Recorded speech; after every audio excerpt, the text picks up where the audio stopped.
Hello my beautiful Scorpio वृश्चिक राशि। Hope कि आप सभी लोग अच्छे हैं और अपनी ज़िंदगी को एंजॉय कर रहे हैं। मैं प्रे करती हूँ ये जून का महीना आपके लिए बहुत ही ब्यूटीफुल हो, बहुत ही अमेजिंग हो, बहुत सारे ब्लेसिंग्स लेकर आए। सो इसी टॉपिक पे रीडिंग होगी 5 ऐसी भविष्यवाणी जिससे आपको पता चलेगा कि आपका ये जो जून का महीना है कैसा रहने वाला है। चाहे पर्सनल लाइफ हो, प्रोफेशनल लाइफ हो, आपका हेल्थ हो, ठीक है, जो कुछ भी है सब कुछ मैं आपको बताऊंगी। लव लाइफ में क्या होगा, जो आपने सोचा है वो होगा या नहीं। इस तरीके से आप लास्ट में, रीडिंग के लास्ट में अपने मन में क्वेश्चन पूछेंगे, सोचेंगे और उसका आंसर भी मैं आपको दूंगी। ठीक है, क्या करना चाहिए और क्या नहीं करना चाहिए। ठीक है, तो जल्दी से पहले लाइक एंड सब्सक्राइब करके अलाइन हो जाए क्योंकि कार्ड्स मैसेजेस आपके लिए लिए जा रहे हैं। साथ साथ चाहे तो अपनी पेड पर्सनल रीडिंग ले सकते हैं। अगर आपको एक्यूरेट गाइडेंस चाहिए, परफेक्ट रीडिंग चाहिए तो आपको मुझसे कांटेक्ट कर लेना चाहिए। ज़्यादा सोचने की ज़रूरत नहीं है। सो वीडियो के डिस्क्रिप्शन में आपको Gmail, Insta ID, new Insta ID का जेन्युइन लिंक मिल जाएगा और फेसबुक आईडी का भी मिल जाएगा। अब आप सोचोगे न्यू क्यों बोला? यस, क्योंकि मेरा जो पुराना इंस्टा आईडी है वो सस्पेंड हो गया है।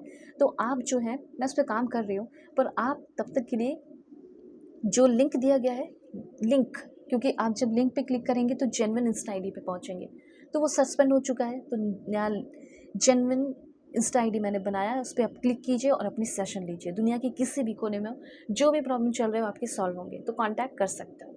चलो, यहाँ से आपकी जो रीडिंग है शुरू होती है। और सबसे पहले मैं आपको बताना चाहती हूँ कि अगर आपकी हेल्थ इश्यूज़ चल रही है, सबसे पहले हेल्थ का मैसेज दिख रहा है, तो सबसे पहले मुझे यहाँ पे फील हो रहा है कि आपको थोड़ी सी क्लिनजिंग की और हीलिंग की ज़रूरत है।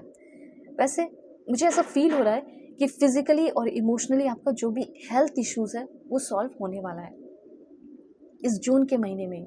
हो सकता है कि अपने हेल्थ पे आपने बहुत मेहनत किया है, बहुत एफर्ट लगाया है, वेट लॉस करना हो, वेट गेन करना हो, तो मतलब होता है ना कि खुल के सांस लेना, बहुत ही बैलेंस फील करना, होल फील करना, कंप्लीट फील करना, तो वो चीज़ होने वाला है इस समय। हो सकता है कि बहुत समय से आप ना कोई बहुत मेहनत कर रहे थे, काम कर रहे थे, ज़िंदगी को खुल के जी नहीं पा रहे थे, पर ये वक्त आ चुका है कि जिसमें आप ज़िंदगी को काफ़ी ज़्यादा खुल कर जीने वाले हो, बहुत ही ज़्यादा इमोशनली भी मुझे और फिज़िकली, मेंटली, हर तरीके से काफ़ी ज़्यादा मुझे स्टेबल, शांत, ठीक है, पर्सनल अवेयरनेस भी मेंटेन करके रखना है, सेल्फ हीलिंग करना है, ठीक है, और स्पिरिचुअल ग्रोथ तो आपकी हो ही रही है। तो जो जो पॉइंट मैं बता रही हूँ उसको थोड़ा सा ध्यान रखें। उसके बाद कुछ अच्छे अफर्मेशन कीजिए, जैसे my dreams are filled with ideas and inspiration, क्योंकि आपके ड्रीम तो तब पूरे होंगे ना जब उसमें आइडियाज़ होगा, इंस्पिरेशन होगा, इम्प्लीमेंट होगा, तो वो चीज़ यहाँ पे आपके लिए है। उसके बाद यहाँ पे मैं आपको बताना चाहती हूँ, जिस भी भगवान, ईश्वर, जीसस, अल्लाह, वाहिगुरु को आप मानते हैं, अपने आप को डेडिकेट कर दो उनके लिए। जैसे dedicate yourself to lord Shiva, ठीक है। फिर आप देखना आपकी ज़िंदगी में हो, रिलेशनशिप में हो, हर एक चीज़ में ऑनेस्टी, इंटीग्रिटी और प्योरिटी बनी हुई रहेगी या आ जाएगी, ठीक है। यहाँ पे और भी चीज़ें मैं आपको बताना चाहती हूँ। सबसे पहले तो मुझे यहाँ पे ये फील हो रहा है कि काफ़ी हाई चांसेस है कि आपके लव रिलेशनशिप में कुछ बड़ा होने वाला है। काफ़ी लंबे समय से आपने इंतज़ार किया है अपने सोलमेट का, ठीक है। हो सकता है कि आपकी ज़िंदगी में आपको आपका सोलमेट, आपको आपकी सोलमेट मिलने वाली हो या मिलने वाला हो, ऐसा यहाँ पे मैं क्लियरली नोटिस कर रही हूँ। तो थोड़ा मैं लव लाइफ का पहले आपको बताऊँगी, फिर और भी चीज़ें बताऊँगी। आप बोलोगे मैं ऑलरेडी मैरिड हूँ, तो हो सकता है कि आपके हस्बैंड आपको बहुत इमोशनल सपोर्ट देने वाले हैं। मतलब फैमिली से जो आपको प्यार, इमोशनल सपोर्ट चाहिए था या फाइनेंशियल सपोर्ट चाहिए था, वो सब आपको फैमिली से मिलेगा, इन लॉस से भी मिल सकता है, और आपके मम्मी पापा से तो डेफिनेटली आपको बहुत सपोर्ट मिलने वाला है, ऐसा यहाँ पे मैं देख रही हूँ। ओके, तो अभी यहाँ पे और भी चीज़ें हैं। पहले यह देखा जाए कि आप जिस भी रिलेशनशिप में आने वाले हैं, ठीक है, या कोई न्यू इंसान आने वाला है, वो कैसा हो सकता है। मुझे तो सबसे पहले ये चीज़ दिख रहा है कि कुछ लोग का कार्मिक लव इनकाउंटर हो सकता है। तो बहुत ही ज़्यादा अवेयर रहने की ज़रूरत है कि कार्मिक पार्टनर आपकी ज़िंदगी में आ रहे हैं, कोई कार्मिक लेसन सीखने वाले हो, ऐसा कुछ लोगों के लिए दिख रहा है, ठीक है। उसके बाद यहाँ पे ऐसा है कि कुछ लोगों का शादी होने वाला है, कार्मिक से नहीं बल्कि कोई और इंसान हो सकता है, क्योंकि उस इंसान के साथ आप प्यार को सेलिब्रेट कर रहे हो, ठीक है, पॉसिबिलिटीज़ को, वेडिंग को, इंगेजमेंट को और सोशल गैदरिंग। तो यहाँ पे कुछ लोगों की इंगेजमेंट वगैरह हो सकती है एक अच्छे इंसान के साथ। पर कुछ लोग कार्मिक इनकाउंटर हो रहा है ना, तो उनका मैसेज ये है कि अगर आप कार्मिक रिलेशनशिप में आ रहे हैं तो इसी 1 महीने के अंदर आप heartbreak, betrayal, painful separation उस इंसान के साथ झेल लोगे या देख लोगे, ठीक है। ये भी चीज़ यहाँ पे मैं क्लियरली देख रही हूँ। दूसरा यहाँ पे ये है, कार्मिक रिलेशनशिप को पहचानने का तरीका यही है कि काफ़ी टेंशन होगा उस रिलेशनशिप में, काफ़ी कॉन्फ्लिक्ट होगी, काफ़ी ज़्यादा लड़ाई झगड़े होंगे। वो इंसान आपकी बातों को हमेशा इग्नोर करेगा, आपके दिल को तोड़ेंगी, ठीक है, या हार्ट ब्रेक करेंगी, पेनफुल सिचुएशन रहेगा, ये चीज़ है। तो ऐसे रिलेशनशिप को पहचानने का तरीका है कार्मिक रहेगा वो, और उस कार्मिक रिलेशनशिप से आपको दूर हो ही जाना है, ठीक है। लेकिन कुछ लोगों के यहाँ पे वेडिंग शादी हो रही है, और हो सकता है कि शादी के लिए वापस आप अपने कंट्री लौट रहे हो, ठीक है, ऐसा भी मुझे यहाँ पे दिख रहा है। हो सकता है शादी के लिए आपने किसी लड़की को ढूंढा है, उस इंसान से आप मिलने वाले हैं, ठीक है। लेकिन कार्मिक लव से बचना है, क्योंकि कार्मिक लव में काफ़ी ऑब्स्टिकल्स और लड़ाई झगड़े होंगे, ठीक है। ये चीज़ यहाँ पे है, मतलब ऐसा लग रहा है कि कोई ऐसा इंसान आ सकता है जो फाइनेंशियली आपको, इमोशनली जो है आपको मे बी यूज़ कर सकता है, क्योंकि उसका हो सकता है फाइनेंशियली या इमोशनल हार्डशिप चल रहा हो, उसमें आपका फ़ायदा उठाए, ठीक है, क्योंकि वो जान चुका है कि आपके पास पैसे हैं, ये है वो है। हो सकता है ऐसा इंसान ऑलरेडी आपके लाइफ में है, तो ऐसे इंसान से आपको अवेयर रहने की ज़रूरत है, ठीक है। तो यहाँ पे अगर आपका कोई करंट रिलेशनशिप है, वो करंट रिलेशनशिप आपका कैसा रहेगा वो भी मैं थोड़ा क्लियर कर दूँ।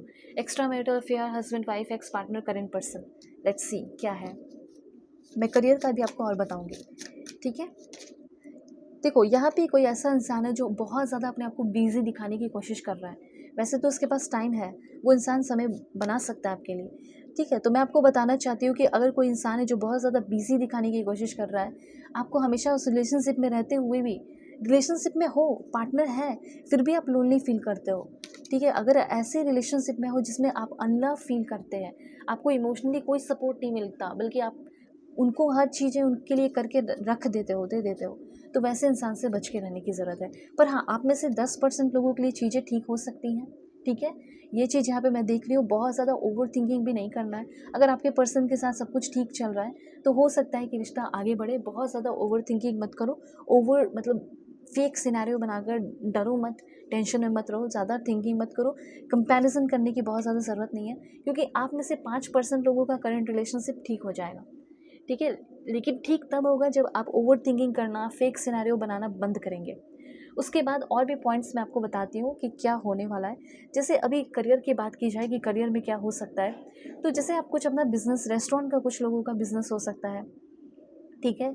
स्टेज डेकोरेशन का हो गया, या इवेंट प्लानिंग हो गया, हार्डवेयर स्टोर हो गया, फर्नीचर का हो गया, उसके बाद हो गया हॉस्टल बिजनेस हो गया, फिर हो गया architect service, paint business, okay, और परफ्यूम बिजनेस, जो जो मुझे फील हो रहा है मैं बता रही हूँ आपको। फिर सिक्योरिटी सर्विस हो गया, जैगरी बिजनेस हो गया, वेयर हाउस रेंटल, ठीक है, कार डिटेलिंग, फर्नीचर का हो गया, फर्नीचर रेंटल का हो गया, बाइक शोरूम का हो गया, और फिर उसके बाद ऑफिस सप्लाईज हो गया, ओके, कार शोरूम हो गया, cleaning service, fast food chain, library service, school हो गया, स्कूल यूनिफॉर्म बनाने वाले, बुक्स सेल करने वाले, herbal farming, honey production, hand bag making, noodles business, ठीक है, और ग्रॉसरी हो गया। ये सारी चीज़ें जो है आप कर सकते हैं, लाइब्रेरी हो गया। तो ये सारे मैसेजेस हैं आपके लिए, ओके। अभी यहाँ पे आप अपने मन में क्वेश्चन सोचिए इस जून से रिलेटेड, उसके बाद मैं आपको आंसर देती हूँ कि वो चीज़ होगा या नहीं, या फिर वो चीज़ करना चाहिए भी या नहीं। Let's see. तो जो सस्पेंडेड आईडी है वो तो सस्पेंड हो ही गया। तो जो इंस्टा आईडी है, ठीक है, उससे आप कांटेक्ट कर सकते हैं। न्यू इंस्टा आईडी मैंने बनाया है, उसका लिंक डिस्क्रिप्शन में डाला है, आप कांटेक्ट कीजिए, ओके। फॉलोअर्स कम होंगे, घबराने की ज़रूरत नहीं है, फॉलो आप कर दो, तभी तो फॉलो बढ़ेंगे ना। तो आज आपका है कि आप, मैं देखूँगी कि आप सपोर्ट करते हो या नहीं करते हो, तो ज़रूर फॉलो कीजिए। और यस ऑफकोर्स वहाँ पे भी आपको अच्छे कंटेंट मिलेंगे, तब तो आप फॉलो करोगे ना। यस, वहाँ पे भी आपको बिल्कुल पॉजिटिव रखा जाएगा, तो कांटेक्ट ज़रूर करना। कोई भी टॉपिक पे रीडिंग चाहिए होगी, सारे प्रॉब्लम आपके सॉल्व कर दूँगी। चलो, मन में क्वेश्चन सोच लिया है, अब मैं आपको आंसर देती हूँ कि क्या आंसर है आपके लिए। Okay, bet on it. यहाँ पे मतलब यूनिवर्स आपको कह रहे हैं बेट ऑन इट, वो काम हो जाएगा। तुमको अगर लग रहा है, जैसे आपके मन में कुछ क्वेश्चन होगा कि ये काम जून के महीने में मेरा होगा या नहीं होगा, तो यूनिवर्स ये कहना चाहते हैं डेफिनेटली होगा, टेंशन लेने की ज़रूरत नहीं है, बिल्कुल होगा। अब आप सोच रहे होगे कि मैं प्रपोज करने जा रहा हूँ या करने जा रही हूँ उसको, तो क्या वो मेरे प्रपोजल को एक्सेप्ट करेगी? तो आंसर है यस, डेफिनेटली वो आपके प्रपोजल को भी एक्सेप्ट करेगी।